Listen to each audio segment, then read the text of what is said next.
ರಾಜ್ಯ ರಾಜಕೀಯದಲ್ಲಿ ಮಹತ್ವದ ಬದಲಾವಣೆ ಆಗುತ್ತಾ? ಆದಷ್ಟು ಬೇಗ ಸಿಎಂ ಸಿದ್ದರಾಮಯ್ಯ ರಾಜೀನಾಮೆ ಕೊಡ್ತಾರಾ?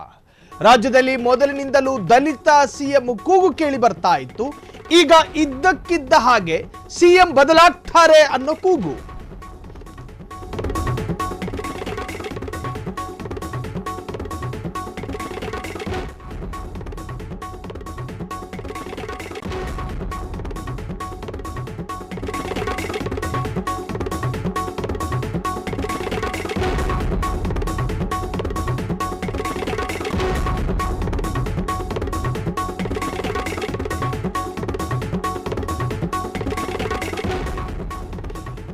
ರಾಜ್ಯದ ಮುಖ್ಯಮಂತ್ರಿಯ ವಿರುದ್ಧ ಮುಡಾ ಎನ್ನುವಂತಹ ಬಹುದೊಡ್ಡ ಹಗರಣ ಕೇಳಿ ಬಂದಾಗ ಕಾಂಗ್ರೆಸ್ನ ಉಪಮುಖ್ಯಮಂತ್ರಿಯಾಗಿರುವಂತಹ ಡಿ.ಕೆ. ಶಿವಕುಮಾರ್ ಅದನ್ನೇ ಬಯಸಿದ್ದು ಸಿಎಂ ಸಿದ್ದರಾಮಯ್ಯ ರಾಜೀನಾಮೆ ಕೊಟ್ರೆ ಸಿಎಂ ಕುರ್ಚಿ ಖಾಲಿ ಆಗುತ್ತೆ, ಆ ಕುರ್ಚಿಯನ್ನ ಕಬಳಿಸಿಕೊಳ್ಳೋಣ ಅಂತ ಹೇಳಿ ಡಿ.ಕೆ. ಶಿವಕುಮಾರ್ ಕಾಯ್ಕಣ್ ಕೂತವ್ರೆ. ಶತ್ರುಗಳು ಬೇರೆ ಯಾರೂ ಇಲ್ಲ ಸಿದ್ದರಾಮಯ್ಯರಿಗೆ, ಡಿ.ಕೆ. ಶಿವಕುಮಾರೇ ಶತ್ರು. ಆರಂಭದಲ್ಲಿ ಆ ತರಹದ ಚರ್ಚೆಗಳು ಶುರುವಾಗಿತ್ತಾದ್ರೂ ಅದಾದ ನಂತರ ಆರಂಭದಿಂದಲೂ ಕೂಡ ಕಾಂಗ್ರೆಸ್ನಲ್ಲಿ ದಲಿತ ಸಿಎಂ ಕೂಗು ಕೇಳಿ ಬರ್ತಾ ಇದೆ. ಈ ಕೂಗಿಗೆ ಈಗ ಬಿಜೆಪಿ ಸಂಸದ ಧ್ವನಿಯಾಗಿದ್ದಾರೆ. ದಲಿತ ಸಿಎಂ ಅಂದಿದ್ಯಾರು? ಆ ಬಗ್ಗೆ ಒಂದು ಎಕ್ಸ್ಕ್ಲೂಸಿವ್ ಆದಂತಹ ಪೊಲಿಟಿಕಲ್ ಮೆಗಾ ಸ್ಟೋರಿ ನಿಮ್ಮ ಫ್ರೀಡಮ್ ಟಿವಿ ಬ್ರೇಕ್ ಮಾಡ್ತಾ ಇದೆ. ಯಾರು ಆ ಸಂಸದ ಅಂತ ತೋರಿಸ್ತೀವಿ. ನಿಮ್ಮ ಫ್ರೀಡಮ್ ಟಿವಿಯಲ್ಲಿ ಯಾರು ಆ ಸಂಸದ ಎನ್ನುವಂತಹದನ್ನು ಈಗಾಗಲೇ ಫೋಟೋ ರಿವೀಲ್ ಮಾಡಿದೆ. ರಿವೀಲ್ ಮಾಡುವುದರ ಮುಖಾಂತರವಾಗಿ ಯಾರು ಅನ್ನೋದನ್ನು ತಿಳಿಸಿದ್ದೀವಿ. ಆ ಸಂಸದ ಬೇರಾರು ಅಲ್ಲ, ಗೋವಿಂದ ಕಾರಜೋಳ.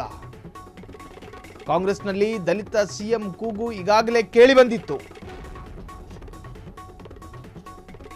ಆದರೆ ಇದೀಗ ಗೋವಿಂದ ಕಾರಜೋಳ ಕೂಡ ಧ್ವನಿ ಎತ್ತಿದ್ದಾರೆ.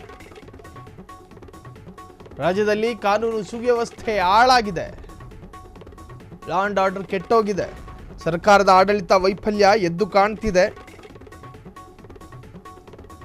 ಅಭಿವೃದ್ಧಿ ಸಂಪೂರ್ಣವಾಗಿ ಶೂನ್ಯವಾಗಿದೆ.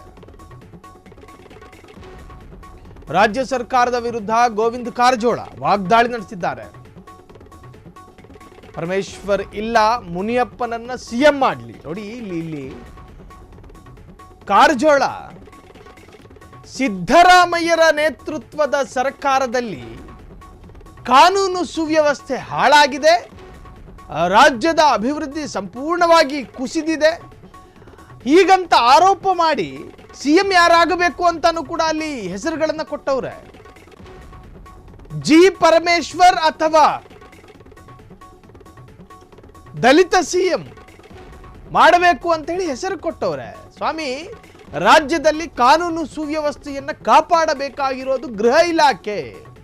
ಆ ಗೃಹ ಇಲಾಖೆಯ ಗೃಹ ಸಚಿವರು ಅದೇ ಡಾಕ್ಟರ್ ಜಿ ಪರಮೇಶ್ವರ್ ಅವರಿಗೆ ಮತ್ತೆ ಸಿಎಂ ಸ್ಥಾನವನ್ನು ಕೊಡೋದು ಎಷ್ಟು ಮಾತ್ರಕ್ಕೆ ಸಮಂಜಸ ಎನ್ನುವಂತಹದ್ದು. ಇದು ಜಿ ಪರಮೇಶ್ವರ್ ಸಿಎಂ ಆಗಲಿ ಅಂತ ಹೇಳಿ ಈಗ ಬಿಜೆಪಿಯ ಸಂಸದರೊಬ್ಬರು ದಲಿತ ಸಿಎಂ ಪರ ಈಗ ಬ್ಯಾಟ್ ಬೀಸಿರುವಂತಹದ್ದು. ದಲಿತ ನಾಯಕರ ಪರ ಬ್ಯಾಟ್ ಬೀಸಿದ ಕಾರಜೋಳ. ಸೊ ಇದು ರಾಜಕೀಯ ತಿರುವನ್ನು ಪಡೆದುಕೊಂಡಿದೆ. ಸೊ ಈ ಒಂದು ವಿಚಾರಕ್ಕೆ ಆರಂಭದಿಂದಲೂ ಕೂಡ ಕಾಂಗ್ರೆಸ್ನಲ್ಲಿ ದಲಿತರಿಗೆ ಐತಿಹಾಸಿಕವಾದಂತಹ ರಾಜಕೀಯ ಅನ್ಯಾಯವಾಗಿದೆ. ಯಾರಿಗೂ ಕೂಡ ದಲಿತರನ್ನು ಸಿಎಂ ಮಾಡೋದಕ್ಕೆ ಉತ್ಸಾಹ ಇಲ್ಲ, ಉತ್ಸುಕತೆಯನ್ನು ತೋರಿಸೋದಿಲ್ಲ. ಒಂದು ಬಾರಿಯಾದರೂ ದಲಿತ ಸಮಾಜದ ಸಿಎಂ ನಮ್ಮ ರಾಜ್ಯವನ್ನು ಆಳಬೇಕು. ಈಗಾಗಲೇ ಕುರುಬರು ರಾಜ್ಯವನ್ನು ಆಳಿದ್ದಾರೆ, ಲಿಂಗಾಯತರು ರಾಜ್ಯವನ್ನು ಆಳಿದ್ದಾರೆ, ಹೀಗೆ ಸಾಕಷ್ಟು ಸಮುದಾಯದ ದೊಡ್ಡ ದೊಡ್ಡ ನಾಯಕರು ರಾಜ್ಯವನ್ನು ಆಳಿದ್ದಾರೆ.